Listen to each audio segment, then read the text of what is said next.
Jungle. Halo Sobat FST, balik lagi nih di Potech FST bareng kali ini aku yang akan nemenin kalian. Nah, kali ini aku nggak sendiri. Topik kali ini tuh bakal menyenangkan banget karena lagi heboh banget akhir-akhir ini.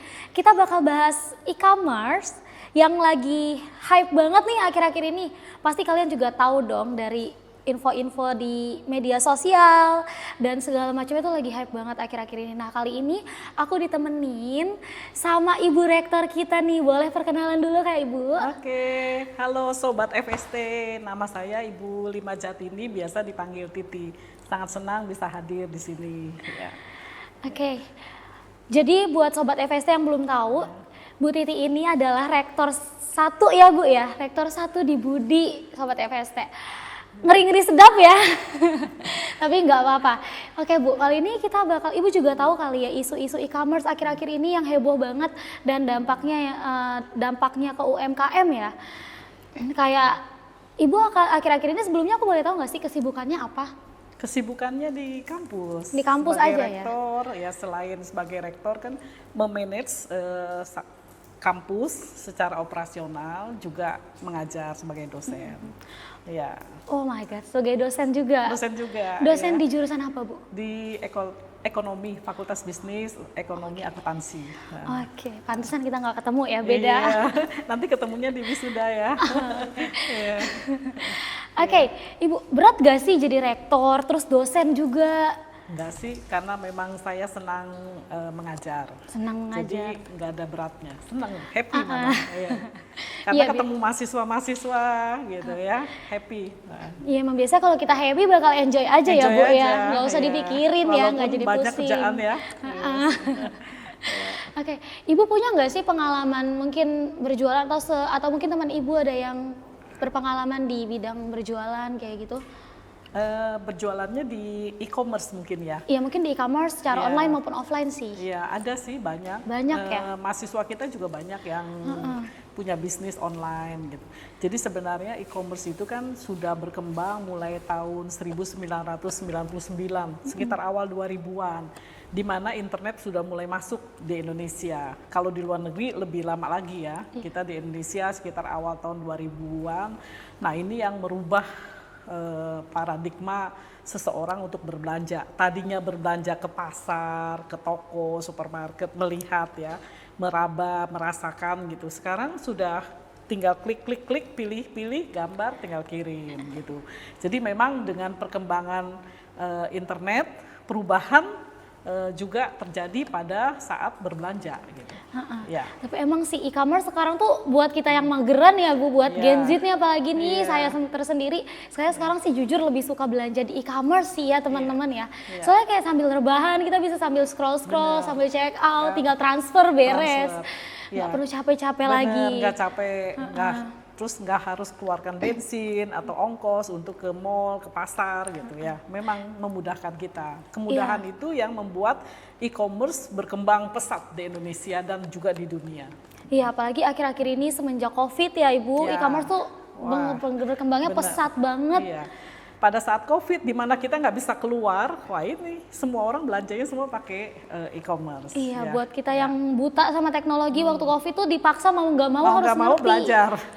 Bahkan pengajaran pun yang awalnya nggak pakai teknologi offline, ketemu terus akhirnya pakai jadi ada YouTube, pakai Zoom ya. Jadi teknologi mau nggak mau harus kita kuasai. Iya, harus mau nggak mau itu teman-teman Iya. tuh. Harus Benar. banget kalian pelajari, minimal tahu basicnya ya Tahu Bu, biar bisa basicnya. mengikuti perkembangan zaman. Ya, agar nggak ketinggalan juga ya. Oke. Iya, terus kan dampak e-commerce ini kan besar banget ya. Besar. Kayak dia juga ngasih hal yang positif, tapi pastinya ada yang negatifnya juga. Menurut Ibu apa sih negatifnya itu? Ya.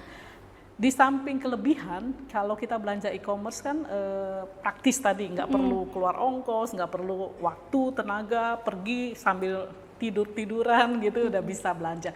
Kekurangannya ada kalau e-commerce itu terutama di keamanan, ya karena kita memakai online, kita belanja, kita nggak lihat barangnya, nggak lihat pembelinya, kita klik itu hati-hati, terutama pada saat kita belanja.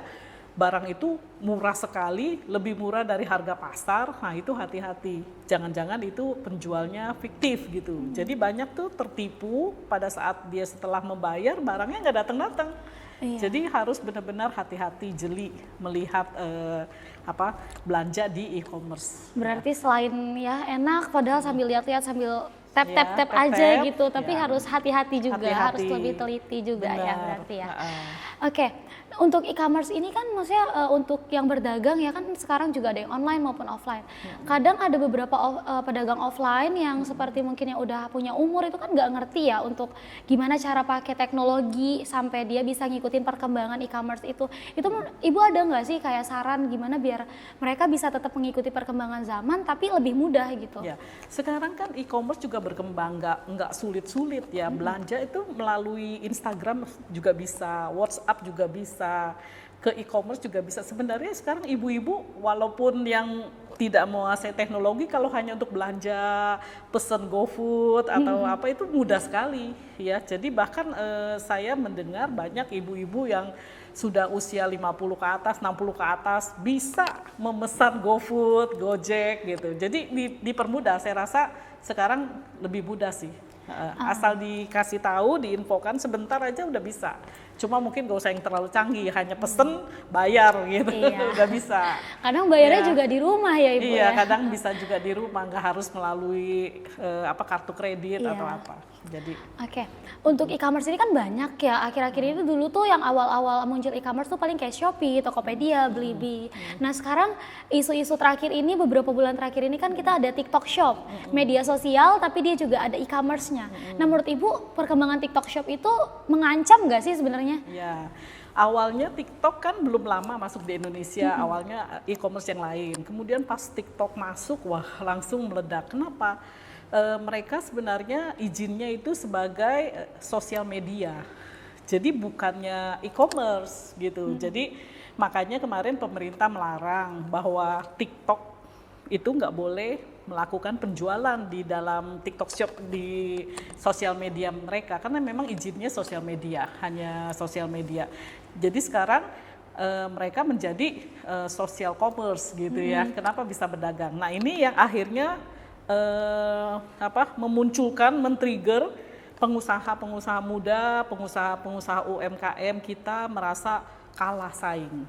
Karena apa? Dengan TikTok Shop, orang yang biasa bersosial media tapi bisa menjual juga. Kalau e-commerce kan cuma e-commerce saja pasif tuh. Kalau ini kan langsung ada aktifnya, ada influencer, ada artis-artis yang di sosmed tapi bisa menjual. Jadi orang dengan karena ini fans-nya dengan lebih mudah, lebih murah, akhirnya memang membeli di TikTok Shop. Itu yang akhirnya kemarin pemerintah menutup.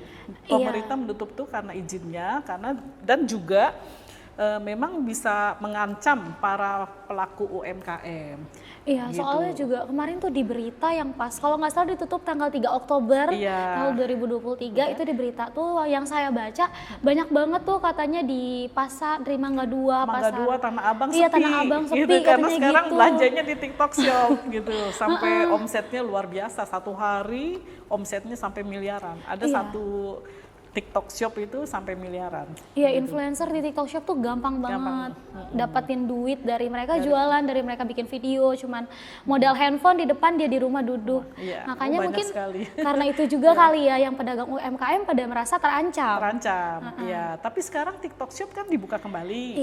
Iya, jadi dengan izinnya mereka bergabung dengan Tokopedia ya sekarang, jadi mereka social commerce ya, jadi bisa dibuka kembali. Nah sekarang bagaimana tinggal UMKM ini juga harus ikuti perkembangan teknologi ini, jangan ketinggalan, juga harus kreatif bagaimana memasarkan produknya. Saya rasa tetap bisa berjalan gitu, karena mau nggak mau kita nggak bisa tutup mata dengan perkembangan teknologi ini yang memudahkan para konsumen untuk berbelanja.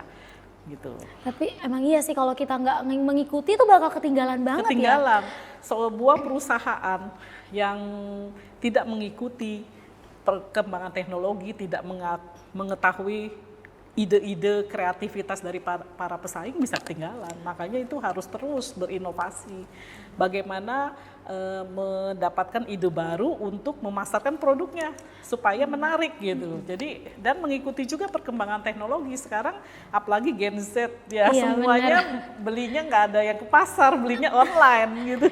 Iya, kita Iya. makan aja males masak udah Malah semua GoFood pakai beres. iya, belum kadang-kadang banyak free ongkir atau waduh murah Voucher, banget. diskon, cashback, Iya, itu tuh inceran kita iya, banget sih. benar. Karena apa?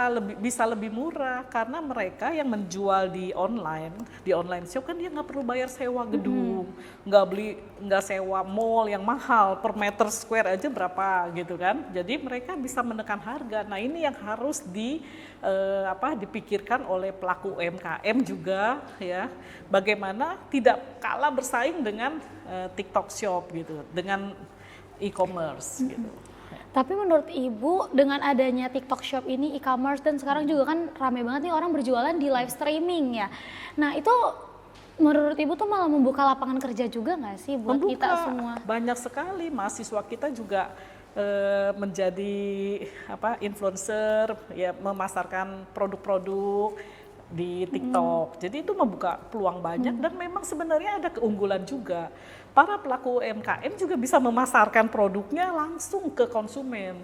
Biasanya kan tingkat distribusi satu produk kan ada agen besar, terus kemudian agen kecil, toko sampai kepada konsumen. Sekarang langsung dari produsen bisa langsung ke konsumen sehingga dipangkas biaya-biaya yang menambah harga itu gitu. Jadi malah sebenarnya konsumen tuh dimanjakan dengan e-commerce ini, jadi murah. Kadang-kadang kita merasa waduh ini ada tas saja 5.000, 10.000, bayangkan gitu. Iya. Bisa ada murah-murah karena mereka tidak ada biaya sewa, tidak ada karyawan, jadi langsung dari produsennya memasarkan gitu.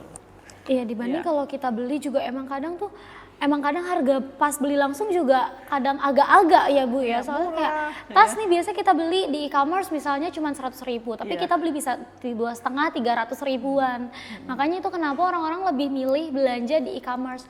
Dan waktu TikTok Shop balik, ini kan saya juga pemain TikTok ya, itu tuh orang-orang pada seneng banget karena ya mereka bisa berbelanja dengan lebih murah, lebih hemat, dan lebih mudah juga. Benar. Di situ sih.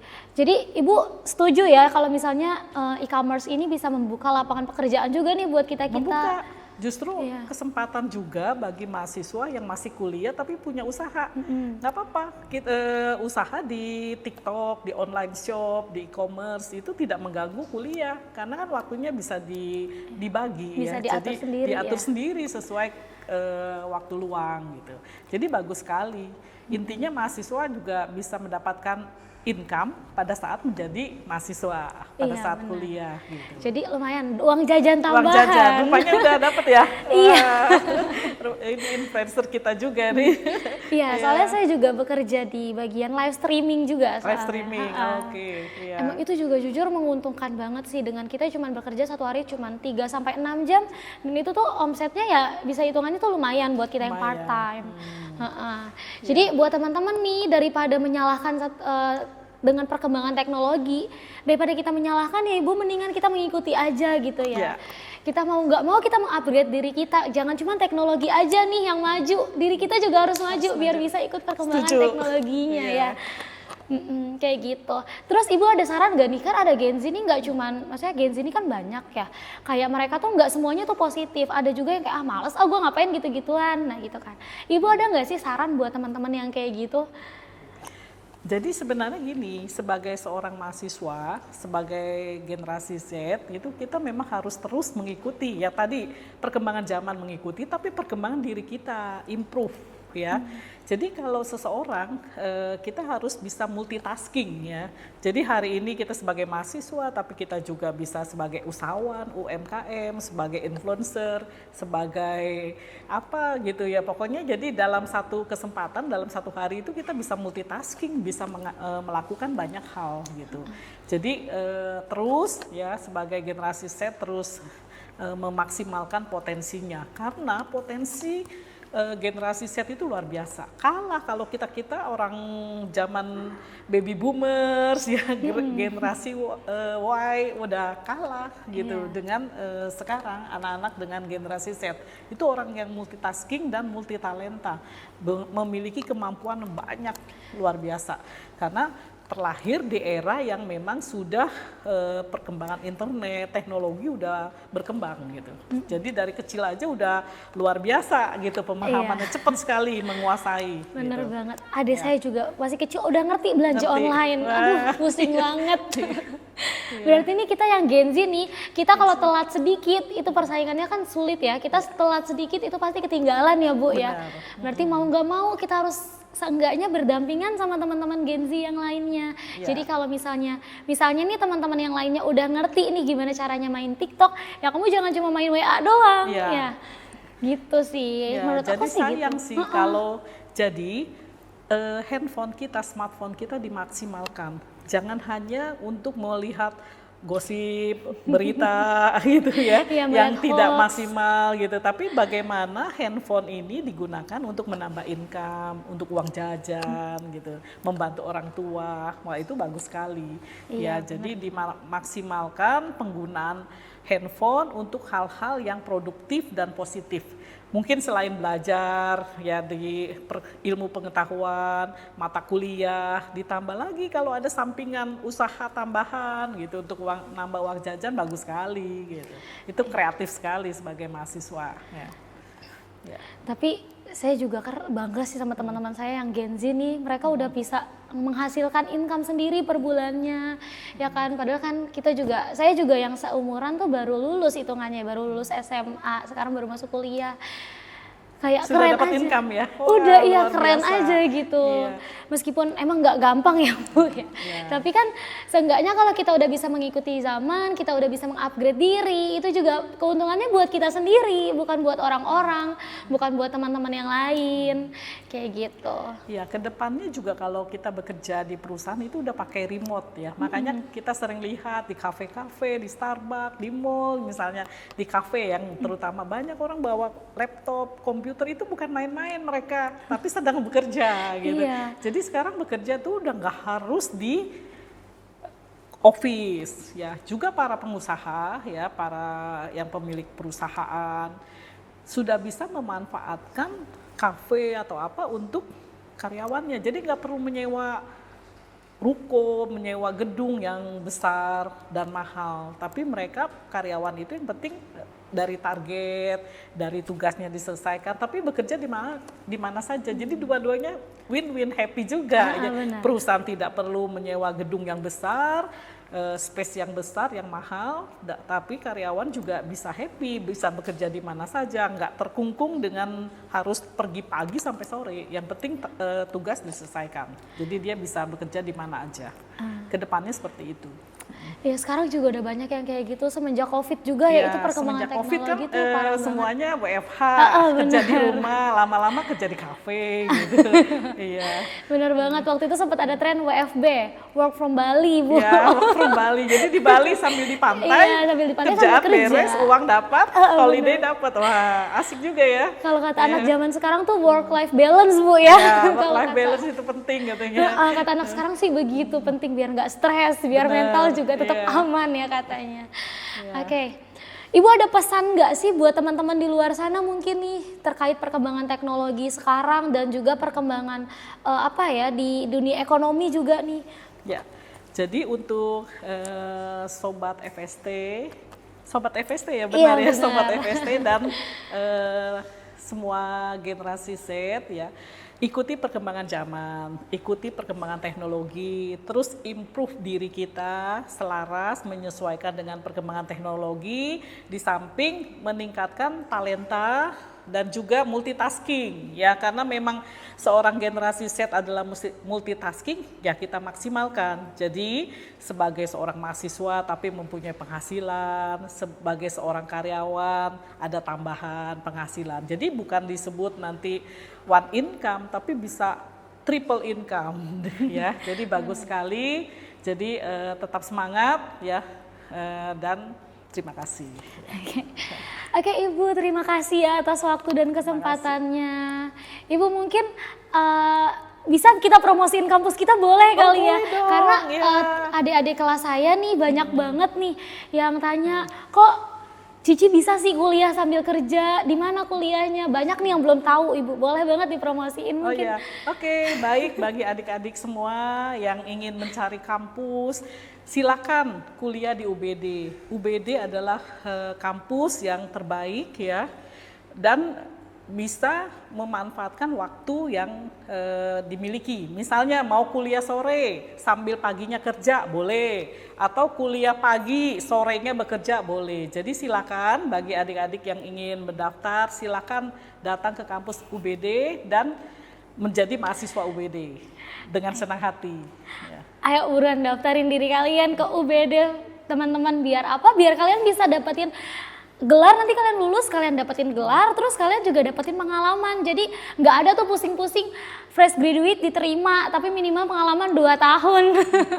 Ya, bagus sekali. Juga kampus UBD, dosen-dosennya itu terdiri dari akademisi berpengalaman, juga banyak praktisi. Jadi ada seorang CEO, direktur di perusahaan besar, mereka juga mengajar di UBD. Jadi kita bisa belajar dari pengalaman-pengalaman para CEO yang mengajar di UBD. Jadi silakan bagi yang mau mendaftar, welcome.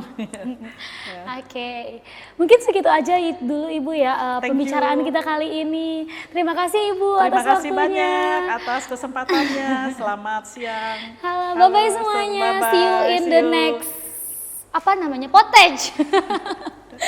Oke, Bye-bye. bye-bye. Thanks.